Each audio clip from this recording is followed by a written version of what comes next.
كان الله قريبا. من كرامته أيضا نطقه بالكون قبل أن يكون والإخبار بالمغيبات والكائنات قبل حصول أعيانها في الوجود. Di antara kekeramatan-kekeramatannya lidah juga ialah lidah itu bisa mengucapkan, bisa meramalkan kejadian apa. Bil kaun itu suatu kejadian sebelum terjadi, qabla yakun sebelum terjadi. Dan lidah itu akan menceritakan hal-hal yang gaib, yang di luar panca indera, dan akan menceritakan kejadian-kejadian sebelum nyata-nyata terjadi di alam nyata. Itu bisa meramalkan lidah itu. Ternyata ya terjadi sesuai yang dikabarkan lidah itu kemarin-kemarinnya.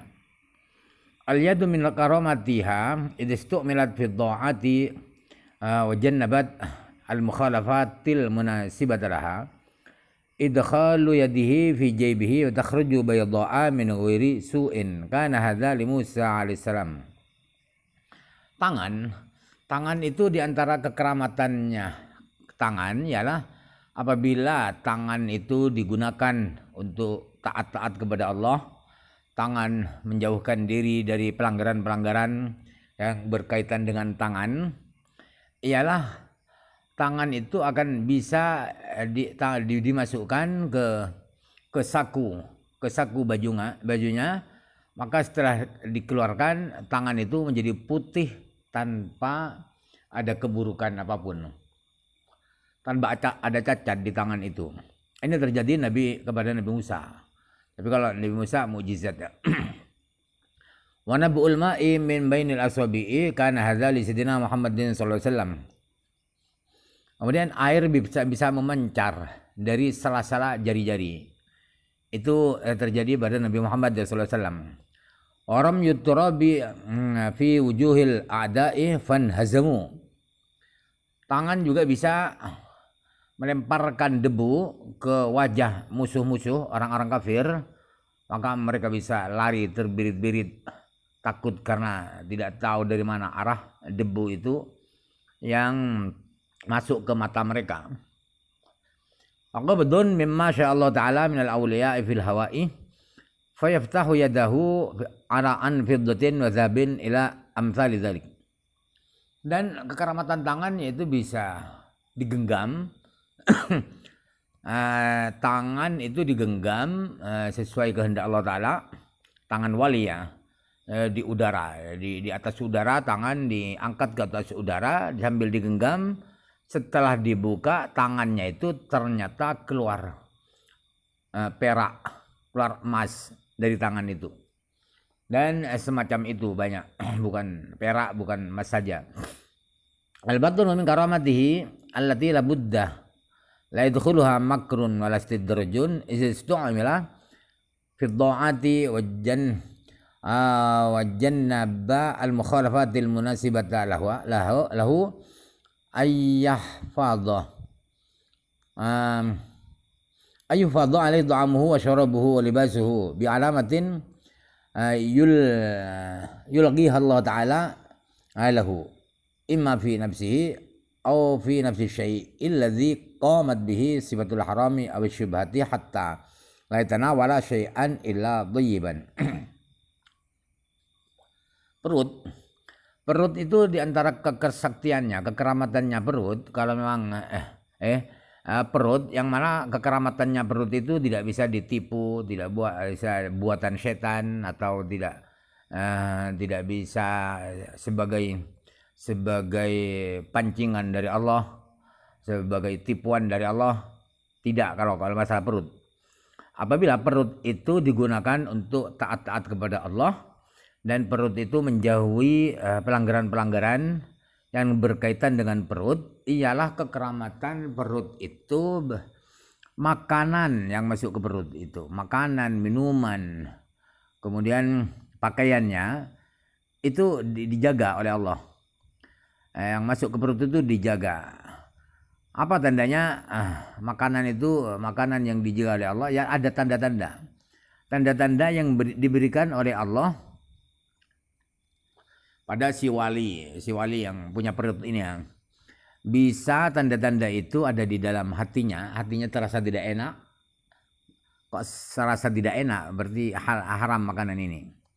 Atau di makanannya itu sendiri, di baju itu sendiri, di minuman itu sendiri yang ada tanda-tanda haram atau syubhat. Sehingga si wali ini tidak mau mengkonsumsi, tidak mau makan sesuatu apapun kecuali yang halal-halal.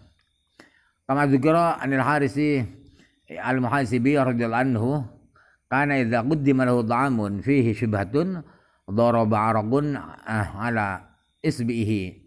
Abi Yazid al-Bustami radhiyallahu anhu madam tahamilan Abi Yazid matamuddu yaduha ila ta'amin haramin. Contohnya adalah seperti yang diceritakan dari Imam Haris al-Muhasibi. Beliau itu apabila disuguhi makanan yang syubhat, maka ada keringat bercucuran di jari-jari beliau. Jari-jari itu jarang berkeringat, tapi ini berkeringat itu tandanya bahwa makanan itu haram. Contoh lagi adalah ibunya Imam Abu Yazid al-Bastami. Itu beliau selama hamil di dalam kandungannya ada Abu Yazid al-Bastami, ibunya beliau itu tidak pernah mengulurkan tangannya ke makanan yang haram. Wa kharu yunadi yuqul lahu tawarra. Ada wali yang lain ialah ada suara, harus kamu warok, harus apik kamu ya, kata orang Sunda. Apik harus hati-hati, jangan dimakan. Ada suara seperti itu. Wa akharu ya'khudhuhu wa syayanu. Ada yang wali yang lain tandanya bahwa makanan itu haram ialah langsung dia pingsan. Kalau pingsan berarti makanan itu haram, jadi gak jadi makan. Wa akharu yasiru ta'amu amamahu daman. Akharu yara alaihi sawadan, akharu yarahu khinziran, ila amsali hadhil alamat allati khassallahu biha awliya'ahu wa asfiya'ah. Ada wali yang lain, yaitu makanan yang ada di depannya itu tiba-tiba menjadi darah, berarti haram, tidak dimakan. Ada lagi wali itu di makanan itu ada hitamnya. Yaro alaihi sawadan, ada warna hitam di makanan itu, berarti haram. Ada lagi yang melihat makanan itu, si wali itu menjelma atau berubah menjadi babi, berarti dia tidak makan, haram. Dan sejenis itu macam-macam yang telah diberi kekhususan oleh wali-wali Allah, orang-orang pilihan Allah yang diistimewakan oleh Allah Subhanahu wa taala. Ibn karamatihi ay yushbi al-qalilu min ad-dha'ami ar-rahdal katsira. Wa hadha mirasun nabawiyyun min fi'li Rasulillah sallallahu alaihi wasallam hina basa dhanidha'ah wa ja'ahu dzul burrihi, bukan burrotinnya. Ya burrihi wa dzun nawa binawahu, bukan nawatin. Hatta ijtama'a min dzalika syai'un yasirun fada'a fiha bil barakah summa akhadha an-nasu fi aw'ayatihim hatta mala'uha kama jaa al-haditsu fi sahih Muslim.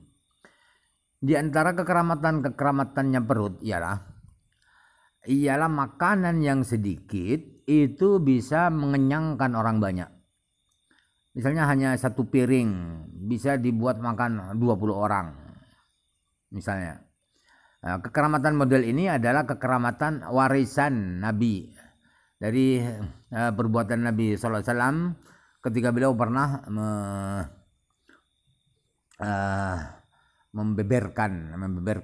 membentangkan permadani dari kulit. Kemudian yang punya gandum bawa gandumnya, yang punya kurma bawa kurmanya, dikumpulkan di depan Nabi, sehingga mereka yang punya sedikit-sedikit makanan itu terkumpul ya sedikit, Sebab mereka sisa-sisa, jadi sedikit dari kalau sisa-sisa itu. Kemudian setelah terkumpul, Rasulullah didoakan. Makanan dari macam-macam makanannya itu didoakan mendapatkan berkah. Allahumma barik fi hadzal dha'am misalnya. Kemudian orang-orang, para sahabat bawa wadah mereka, mulai dengan bersama wadah-wadah mereka sehingga wadah mereka diisi dengan makanan itu sampai penuh. Bagaimana hadis itu, cerita itu ada di kitab Sahih Muslim. Min karamatihi aidan ayang qali ballaunul wahidul ladzi fi sahni anwa'an min ad-dha'ami fi hasatil akli in ishtahahu ba'dul hadirina.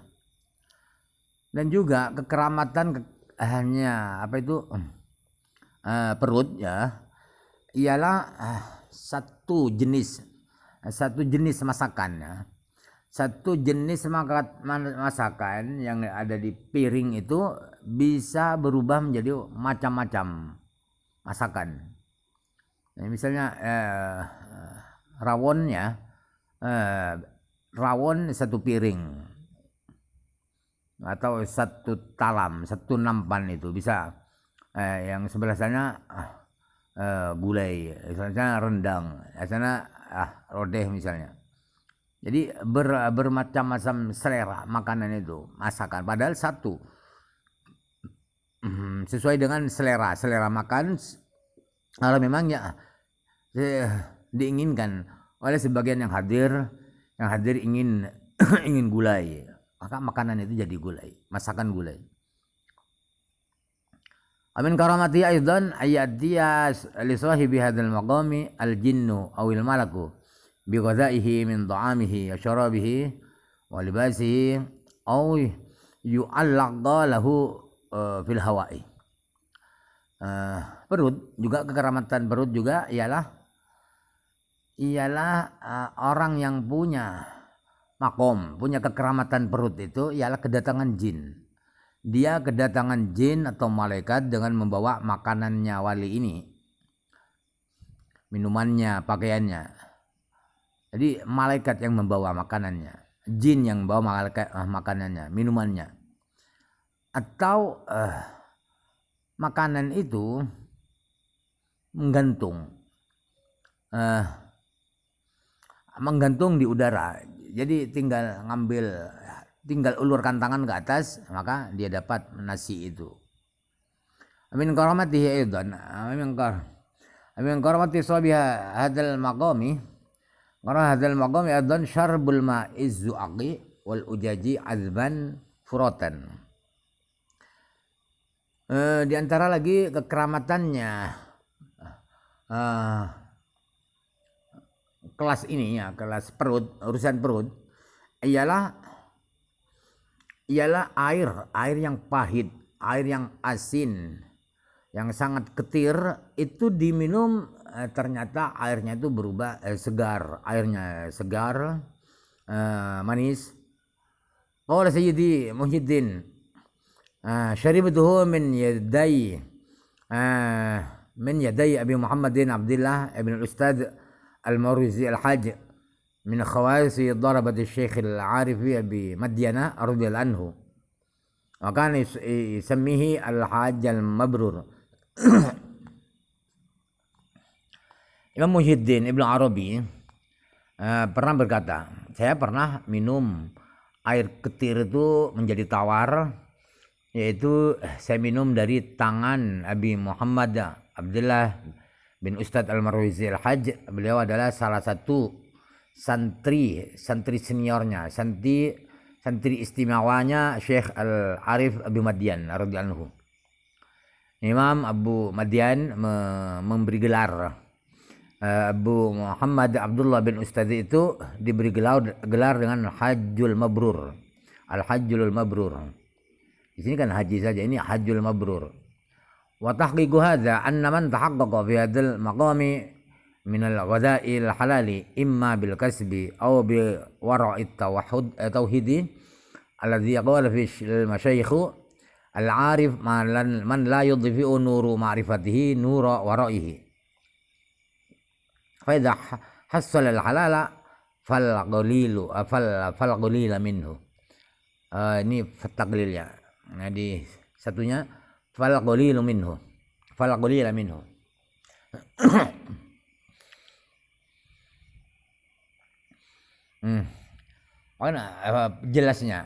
Jelasnya kekeramatan seperti ini, yaitu yang asin menjadi tawar. Itu begini jelasnya, bahwa orang yang benar-benar kokoh di makom kewalian ini, makom makanan yang akan masuk ke perutnya itu makanan yang halal, itu bisa jadi dia dengan cara berusaha agar makanannya hasil kerjanya yang halal, atau menggunakan warok tauhid, apik secara tauhid. Sebagaimana warok tauhid itu disampaikan oleh para guru-guru thariqat, yang mana mereka berkata bahwa orang yang ma'rifat, orang arif billah, ialah orang yang cahaya ma'rifatnya tidak akan memadamkan cahaya waroknya.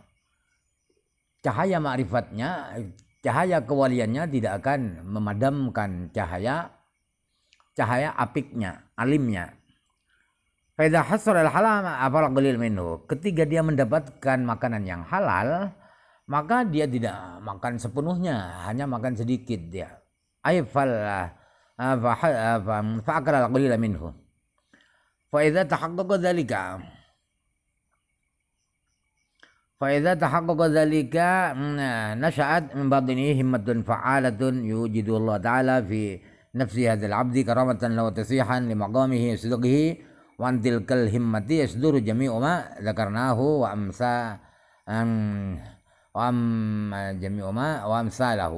amsalihi wa karamatun ukhra mimma lam yakhtur lil 'abdi fiha khatirun.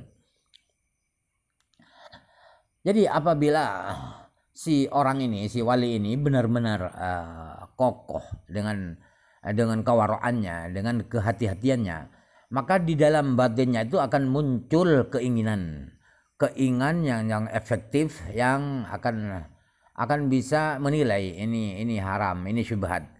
Ada kemauan seperti itu yang diwujudkan oleh Allah. Kemauan itu di hati hamba ini, hamba yang wali ini, sebagai kekeramatannya dan sebagai pentashih,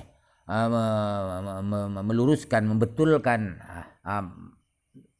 pangkat dia, nilai derajat dia dan kejujuran dia. Dari keinginan hati yang tinggi itulah muncul semua kekeramatan yang saya sebutkan dan sejenis itu, dan kekeramatan yang lain yang tidak pernah terbersit terpikir oleh seorang hamba akan terjadi seperti itu. Allah.